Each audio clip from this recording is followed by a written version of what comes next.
ए या आन, द लगाए या नहीं लगाए। ये तो छोटा सा ग्रामर टॉपिक है, पर सबसे ज्यादा गलतियां इसी में होती है। आज हम करने जा रहे हैं इंग्लिश आर्टिकल्स ए, आन, द पर 20 ऐसे सवाल जो देखने में आसान लगे लेकिन परीक्षा में दिमाग घुमा देता है। क्या आप जानते हैं कि आन एमबीए सही है या ए एमबीए, ए यूरोपियन सिटी सही है या आन यूरोपियन सिटी, द गोल्ड कहे या कुछ भी नहीं लगाए?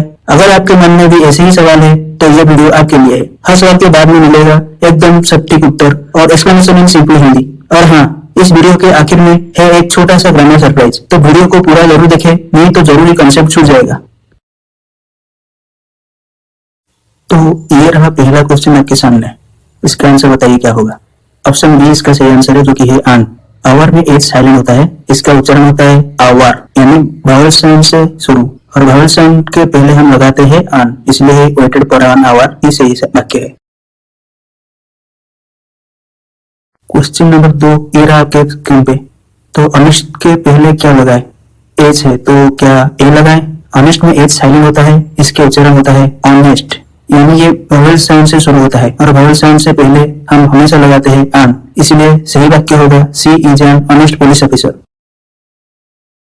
अब आ गया सवाल नंबर 3 और ये वाला है थोड़ा सा ट्रिकी। यहाँ स्पेलिंग नहीं है, साउंड से गेम बनेगा या बिगड़ेगा, जरा ध्यान से देखिए।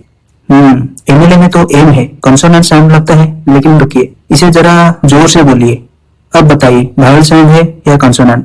एमएलए का उच्चारण होता है एम एल ए, यानी वावल साउंड से शुरू होता है और वावल साउंड के पहले हमेशा लगता है आन, इसलिए सही वाक्य है I met an MLA in the meeting.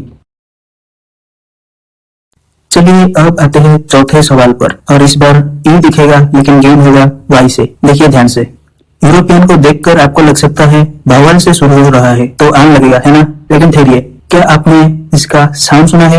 European का उच्चारण होता है यूरोपियन, यानी U you Y O U sound से शुरू होता है, और यू एक कॉन्सोनेंट साउंड है, वावल नहीं, इसलिए आन नहीं ए का प्रयोग होगा। सही वाक्य he is a European scientist. देखा, स्पेलिंग ई से शुरू हो सकती है लेकिन प्रोनाउंसिएशन वाई से। अब बात करते हैं एक ऐसे सवाल की जहां स्पेलिंग और साउंड के बीच छुपा है एक बड़ा फर्क और यही लोग फंस जाते हैं। तो ये रहा क्वेश्चन आपके सामने। अब ध्यान से देखिए, यूनिवर्सिटी का पहला लेटर यू है, तो क्या बिना सोचे आन लगा देंगे या फिर आप साउंड पर ध्यान देंगे? चलिए थोड़ा बोल कर देखिए। यूनिवर्सिटी, क्या यह वावल साउंड है या कॉन्सोनेंट साउंड? यूनिवर्सिटी का उच्चारण होता है यूनिवर्सिटी और यह शुरू होता है you Y O U sound से, जो कॉन्सोनेंट साउंड है। तो भले स्पेलिंग में यू है लेकिन प्रोनाउंसिएशन में वावल नहीं है, इसलिए हम कहेंगे they visited a university in London. अब जो सवाल आ रहा है वो आपके आर्टिकल्स की समझ की असली परीक्षा लेने वाला है। क्यों? क्योंकि स्पेलिंग कुछ और कहती है और साउंड कुछ और। जरा ध्यान से देखिए, यूनिक शुरू होता है यू से, तो जल्दी में लोग आन लगा देते हैं, लेकिन लोग रुके जरा, सोचे जरा, बोलकर देखिए। यूनिक क्या है? वावल साउंड है। यूनिक का उच्चारण होता है यूनिक, यानी ये you Y O U sound से शुरू होता है और यू एक कॉन्सोनेंट साउंड होता है, वावल नहीं, इसलिए यहाँ आन नहीं ए का प्रयोग होगा। सही वाक्य होगा he is a unique person. अब आ गया 7वां सवाल और ये सवाल है बुक्स और बिलीफ से जुड़ा हुआ, लेकिन ये कोई आम किताब नहीं है, तो क्या हम इसके साथ ए लगाएं या द? चलिए देखते हैं। आप शायद सोच रहे होंगे बाइबल तो कोई नाम नहीं है, फिर आर्टिकल क्यों जरूरी है? लेकिन देखिए, ये सिर्फ किताब नहीं, एक खास स्पेसिफिक रिलीजियस बुक है। तो बताइए क्या सही ऑप्शन होगा? रिलीजियस टेक्स्ट जैसे द बाइबल, द गीता आदि के नाम से पहले हमेशा द लगाया जाता है, क्योंकि ये स्पेसिफिक और वेल नोन स्क्रिप्चर्स होते हैं, इसीलिए सही वाक्य है the Bible is a Holi book. तो याद रखिए, जब भी बात हो एक मशहूर सैक्रेड किताब की, तो इसका नाम अपने आप एक दो मांगता है। अगली सवाल छोटा है लेकिन घातक। ओ से शुरू हो रहा है, तो क्या आप बिना सोचे आन लगाएंगे? ठहरिए जनाब, इस सवाल में है प्रोनाउंसिएशन की चालाकी। चलिए जरा ध्यान से देखिए, स्पेलिंग देखकर लग सकता है ओ वावल है तो आन लगा देंगे, लेकिन क्या आप आपने कभी वान को जोर से बोला है? जरा बोलिए, 1 रुपी कॉइन। अब बताइए वावल साउंड है या कॉन्सोनेंट? वान का उच्चारण होता है वान, यानी ये डब्ल्यू कॉन्सोनेंट साउंड से शुरू होता है, इसलिए यहाँ आन नहीं ए लगेगा। सही वाक्य है I had a 1 rupee coin in my pocket. देखा, ग्रामर में केवल स्पेलिंग से काम नहीं चलता, साउंड ही अल्टीमेट ट्रूथ है। अब जो सवाल आ रहा है वो रियलिटी से जुड़ा है, लेकिन इसमें छुपा है एक साइलेंट गेम जो प्रोनाउंसिएशन को क्वाइटली बिगाड़ सकता है। चलिए देखते हैं आप पकड़ पाते हैं या नहीं। AR को देखकर आप कहेंगे एच से शुरू है तो ए होना चाहिए, लेकिन रुकिए जरा, कभी ध्यान से सुनना है इसका प्रोनाउंसिएशन। बोलिए जरा AR, क्या एच बोला जा रहा है? AR में एच साइलेंट होता है, इसका उच्चारण होता है AR यानी वावल साउंड, और वावल साउंड के पहले हम लगाते हैं आम, इसलिए सही वाक्य होगा he is an heir to the throne. Grammar में जो दिखता है वो हमेशा सच नहीं होता। अब आ गया सवाल नंबर 10 और इसमें बह रही है ग्रामर की सबसे पवित्र धारा। जी हाँ, बात हो रही है गंगेस की, लेकिन सोचिए क्या हम इसके साथ ए लगाएंगे या द जरूरी है? गंगेस कोई आम नाउन नहीं है, यह तो एक स्पेसिफिक आइकॉनिक रिवर है। तो क्या आप सही पहचान पाएंगे कि इसके पहले कौन सा आर्टिकल आता है? Specific rivers, mountains, mountain ranges, seas, oceans, इन सब के नाम से पहले हमेशा द लगाया जाता है, क्योंकि ये यूनिक और वेल डिफाइंड ज्योग्राफिकल फीचर्स होते हैं। इसीलिए सही वाक्य होता होगा the Ganges is considered a sacred river. याद रखिए, जब भी बात हो किसी महान नदी, पहाड़ या सागर की, तो द आपका सबसे पवित्र गाना साथी है। अब बारी है उस सवाल की जिसमें है बेस्ट यानी सबका बाप। लेकिन क्या बेस्ट अपने साथ आर्टिकल लाता है या आर्टिकल को बेस्ट होने की जरूरत नहीं? बेस्ट तो क्लियरली सबसे टॉप लेवल पर है, और ग्रामर में जब कोई चीज सिर्फ एक हो तो क्या लगता है इसके आगे? जब किसी नाउन के साथ सुपरलेटिव एडजेक्टिव जैसे बेस्ट, टॉलेस्ट, फास्टेस्ट, रिचेस्ट आता है तो उसके पहले हमेशा द लगता है, क्योंकि सुपरलेटिव का मतलब है एक ही व्यक्ति या वस्तु सबसे ऊपर है। सही वाक्य है he is the best player in the team. तो याद रखिए, ग्रामर में बेस्ट अकेला नहीं चलता, यह हमेशा द के साथ एंट्री आता है। अब सवाल है एक फेमस न्यूज़पेपर से जुड़ा, और ऐसा न्यूज़पेपर जो एच से शुरू होता है और एच को जोर से बोलता भी है, लेकिन आर्टिकल कौन सा लगेगा? चलिए जरा ध्यान से सोचते हैं। अब बहुत से लोग एच देखकर भी गलती से बैठते हैं, क्योंकि दिमाग में घूमता है हिंदू तो भावल है या कंसेंट। चलिए सोचिए, अब जवाब दीजिए। द हिंदू एक स्पेसिफिक ओरिजिनल न्यूज़पेपर है। जैसे हम कहते हैं the times of India, the Indian express, वैसे ही हमेशा कहेंगे द हिंदू न्यूज़पेपर। यहाँ एच बोला जाता है और यह एक प्रॉपर नाउन है, इसीलिए द यूज होता है।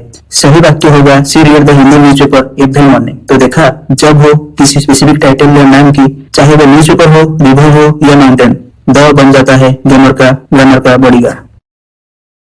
अब आ गया है सवाल जिसमें एच बोलता भी है और दर्शकों को उलझाता भी है। हिस्टोरिकल दिखने में भावल से शुरू नहीं होता, लेकिन फिर भी कई लोग इसे यहाँ आन लगाते हैं। तो क्या वो सही है? चलिए पता लगाते हैं।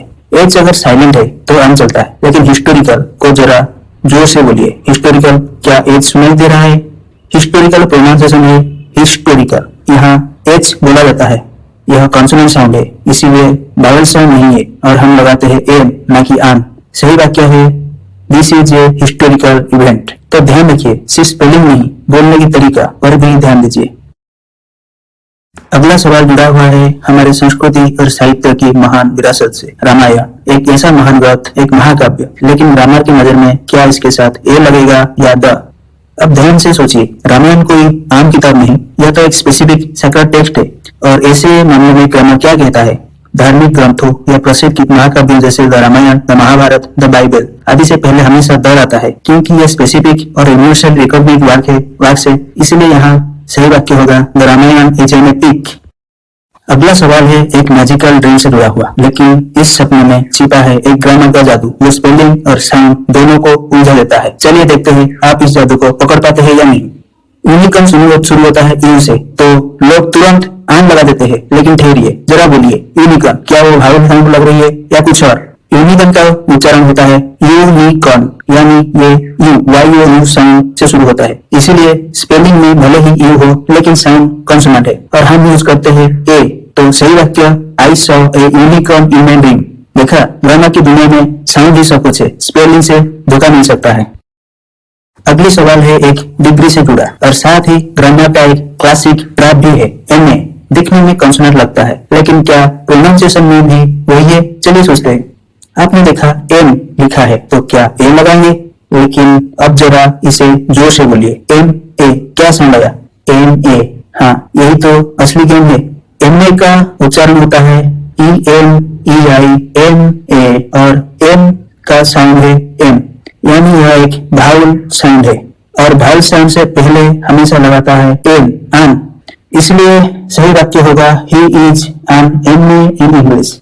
याद रखिए, जब भी कोई अब्रिविएशन या डिग्री वॉवल साउंड से शुरू हो, जैसे एमए, एमएलए, एसपी, तो आन लगेगा, चाहे स्पेलिंग में कंसोनेंट ही क्यों ना हो। अगला सवाल आने वाला है एमडीए से, और इसमें भी यही लॉजिक दोहराया जाएगा। अगला सवाल आपको ग्रामर की ऊंचाइयों पर ले जाने वाला है, लिटरली, क्योंकि बात हो रही है द एल्प्स की, यूरोप की सबसे मशहूर पर्वत श्रृंखला। लेकिन ग्रामर का सवाल, इसके आगे कौन सा आर्टिकल सही बैठेगा।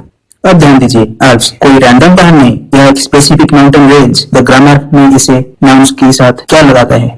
स्पेसिफिक माउंटेन रेंज जैसे the Alps, the mount Himalayas, the Andes आदि से पहले हमेशा द लगाया जाता है, क्योंकि ये यूनिक और वेल नोन ज्योग्राफिकल नेम्स होते हैं। इसलिए सही वाक्य है the Alps are in Europe. तो याद रखिए, जब बात हो सारी दुनिया में पहचानी जाने वाली नेचुरल लैंडमार्क्स की, तो द ही ग्रामर का राइट कंपेनियन। अब जो सवाल आ रहा है वो आपके सोचने के तरीके को हिला सकता है, क्योंकि ज्यादातर देशों से पहले हम कोई आर्टिकल नहीं लगाते, लेकिन यूएसए यानी यूनाइटेड स्टेट्स ऑफ अमेरिका, इसमें ग्रामर का एक खास रूल छिपा है। अब सोचिए, क्या आपने कभी कहा है I live in the India, लेकिन हम कहते हैं the USA, the UK, the UAE, क्यों? चलिए जानते हैं सही उत्तर और इसका लॉजिक। जब किसी देश का नाम संक्षिप्त रूप होता है और इसमें स्टेट्स, किंगडम, एमिरेट जैसे प्लूरल नाउन्स आते हैं, तो उनके आगे हमेशा द लगाया जाता है। The USA, the United kingdom, the United Arab Emirates. इसलिए सही वाक्य होगा she is studying in the USA. तो याद रखिए, जब भी देश प्लूरल या एब्रिविएशन में आए तो आर्टिकल भी साथ लाए। अब जो सवाल है वो देखने में सिंपल लग सकता है, लेकिन इसमें छिपी है एक प्योर ग्रामर प्रिंसिपल, बिल्कुल सोना जितना कीमती। चलिए देखते हैं आप इसे सही पकड़ पाते हैं या नहीं। अब सोचिए, क्या हम गोल्ड कह सकते हैं या द गोल्ड या फिर कुछ भी नहीं। चलिए जानते हैं इसका सही उत्तर और लॉजिक। जब हम किसी मटेरियल जैसे गोल्ड, सिल्वर, वाटर को जनरल सेंस में या एज ए सब्सटेंस मेंशन करते हैं, तो उससे पहले कोई आर्टिकल नहीं लगता। यहाँ गोल्ड के बारे में जनरल ट्रूथ बताया गया है कि वह एक कीमती धातु है, इसलिए वाक्य होगा gold is a precious metal. तो याद रखिए, जब भी कोई मटेरियल नाउन जनरल सेंस में आए तो उसे बिना आर्टिकल के साइन करने दीजिए। अब बारी है भारत के साथ द हिमालयस की। लेकिन सवाल है, क्या ग्रामर हिमालयस को इतनी ही इज्जत देता है और क्या उसके साथ आर्टिकल द लगाता है। अब ध्यान दीजिए, हिमालयस एक स्पेसिफिक जगह है, लेकिन क्या सभी स्पेसिफिक नेम के साथ द लगाता है। चलिए जानते हैं इसके लॉजिक और सही जवाब। माउंटेन रेंजेस जैसे the Himalayas, the Alps, the Andes, इनके नाम से पहले हमेशा द लगाया जाता है, क्योंकि ये specific well known geographical ranges है। इसीलिए सही वाक्य है we went to the Himalayas during vacation. तो याद रखिए, जब आप किसी माउंटेन रेंज, रिवर, ओशन या डेजर्ट की बात करते हैं तो द को कभी छुट्टी मत दीजिए।